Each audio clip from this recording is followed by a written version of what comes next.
नमो नमः। आज हम ऐसे टॉपिक का अध्ययन करेंगे जिसकी भारतीय समाज में विशेष प्रतिष्ठा है, जिसका विधान भारतीय संस्कृति में मनुष्य के जन्म से लेकर मृत्यु पर्यंत तक है। आज हम 16 संस्कारों का अध्ययन करेंगे, जिसके अंतर्गत गर्भाधान, पुंसवन, सीमंतोन्नयन, जातकर्म, नामकरण, निष्क्रमण, अन्नप्राशन, चूड़ाकर्म, कर्णभेद, विद्यारंभ, उपनयन, वेदारंभ, केशांत, समावर्तन, विवाह, अत्यंत्येष्टि, ये 16 संस्कारों का आज हम अध्ययन करेंगे। अब हम देखते हैं सर्वप्रथम संस्कार होते क्या हैं, संस्कार की आवश्यकता क्यों होती है। संस्कार मनुष्य की आंतरिक शक्तियों का विकास कर उसे पूर्ण बनाते हैं। पारिवारिक जीवन में संस्कारों का विशेष स्थान है। प्रत्येक संस्कार के अवसर पर विधि विधान नियत है। व्यक्ति के द्वारा प्रत्येक महत्वपूर्ण अवसर पर इसका संपादन किया जाता था। इस प्रकार किए गए संस्कारों द्वारा जीवन को योग्य, गुणपूर्ण, परिष्कृत तथा व्यवस्थित स्वरूप दिया जाता था। अब हम 16 संस्कारों में सर्वप्रथम गर्भाधान संस्कार देखते हैं। यह संस्कार श्रेष्ठ संतान उत्पन्न करने के लिए किया जाता है। शास्त्रानुसार गर्भाधान शुभ नक्षत्र और विधि में करना चाहिए। मनु ने अष्टमी और चतुर्दशी, अमावस्या और पूर्णिमा को गर्भाधान करने का निषेध किया है। इस प्रक्रिया से पूर्व दंपति ईश्वर से प्रार्थना करते हैं कि उत्तम गुणों से युक्त संतान की प्राप्ति हो। प्राचीन काल में इस संस्कार को एक यज्ञ माना जाता था और पति कुछ वेद मंत्रों का उच्चारण करते थे। यह हुआ गर्भाधान संस्कार। अगला संस्कार देखते हैं पुंसवन संस्कार। पुंसवन का शाब्दिक अर्थ पुत्र प्राप्ति की इच्छा को व्यक्त करना है। पारस्कर गृह सूत्र के अनुसार यह संस्कार गर्भाधान संस्कार के द्वितीय या तृतीय मास में होता है। इस अवसर पर दंपति द्वारा पुत्र प्राप्ति के लिए देवताओं की स्तुति और कुछ औषधियों का प्रयोग भी किया जाता था। इस संस्कार के समय गर्भवती स्त्री को वटवृक्ष की जटा और उसकी पत्ती लेकर दक्षिण नासापुट से सुंघाए जाते थे और गिलोय, ब्राह्मी औषधि और सूठी को दूध के साथ थोड़ा थोड़ा नित्य खिलाना चाहिए होता था।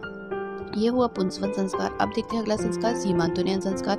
इसका शाब्दिक अर्थ है माता के सिर के केस संवारना और ऊपर चढ़ना। इस संस्कार को करने का मुख्य लक्ष्य गर्भवती स्त्री को प्रसन्न करना हुआ करता था।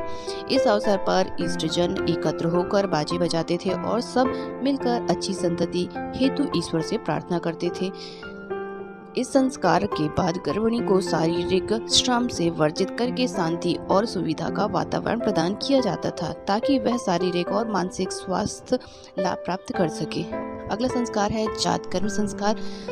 इसमें बाल्यावस्था से छठे 6 संस्कारों में से यह पहला संस्कार जातकर्म संस्कार है। आदिम ने शिशु की उत्पत्ति देखी तो उसने इसके मूल में अति मानवीय शक्ति को समझा और ऐसे अवसर पर अनेक संकटों और विपदाओं की शांति के लिए अनेक निषेधों, व्रतों तथा विधि विधानों को जन्म दिया।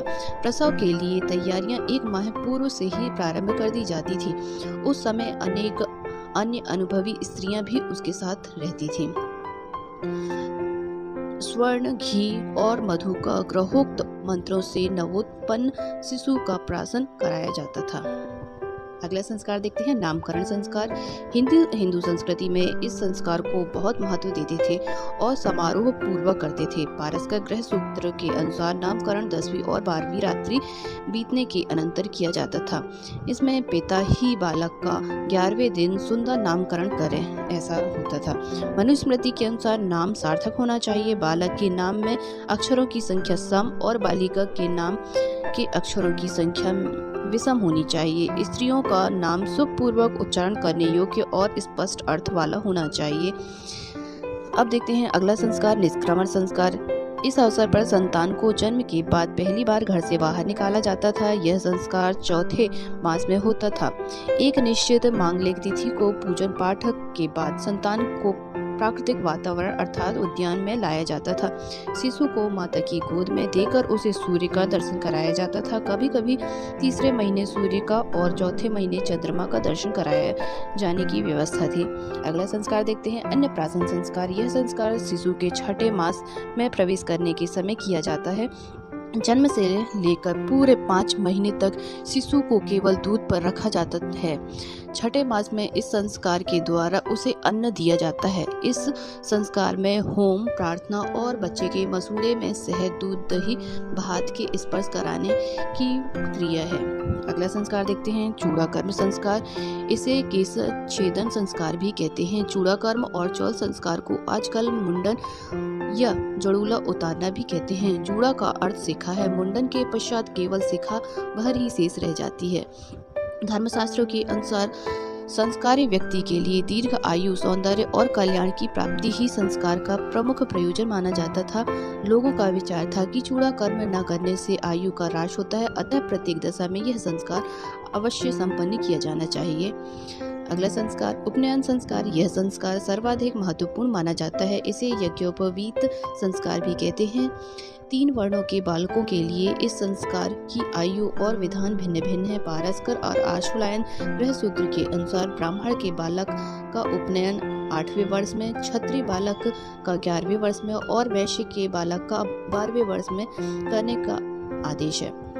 इस संस्कार के संपन्न होने पर बालक द्विज कहलाता है। उप अर्थात समीप बैठना और नयन अर्थात ले जाया जाना अर्थात विद्या प्राप्ति के निमित्त गुरु के पास ले जाया जाना इसका शाब्दिक अर्थ है। जिस व्यक्ति का उपनयन ना हुआ हो वह समाज से बहिष्कृत तथा अपने सभी प्रकार के विशेषाधिकारों से वंचित समझा जाता था।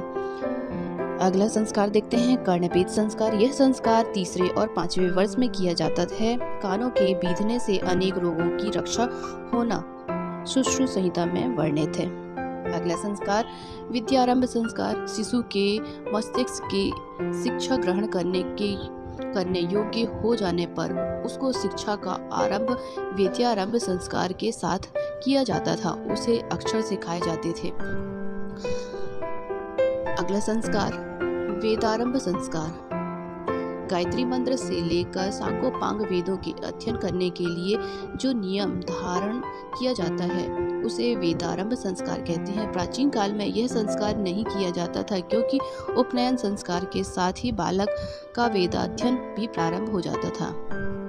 अगला संस्कार केशांत संस्कार। 16 संस्कारों में ब्राह्मण का 12वें वर्ष में, क्षत्रिय का तथा 24वें वर्ष में वैश्य का केशांत संस्कार किया जाना चाहिए। इस केशांत संस्कार में ब्रह्मचारी की दाढ़ी मूछ का जो तरुण होने का लक्षण है सर्वप्रथम क्षौर किया जाता था तथा नाई को विभिन्न उपहार दिए जाते थे। इसी अवसर पर आचार्य को गाय का दान भी दिया जाता था, इसीलिए इसे गोदान संस्कार के नाम से भी जाना जाता है।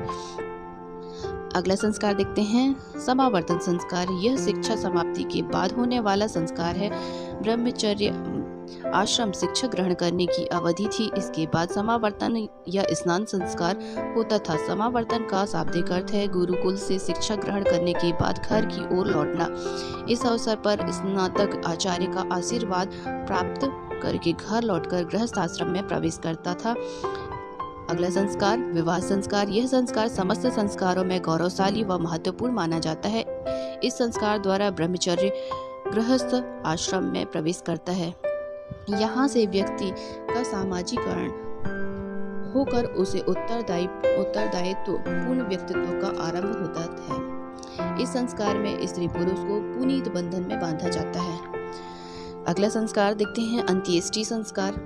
मरने पर किया जाने वाला संस्कार अंत्येष्टि या दाह संस्कार कहलाता है। यह मानव जीवन का अंतिम संस्कार है। इसके द्वारा मृत प्राणी के लिए परलोक में शांति लाभ की भावना है। दाह क्रिया से पूर्व कुछ धार्मिक क्रियाएं भी की जाती हैं।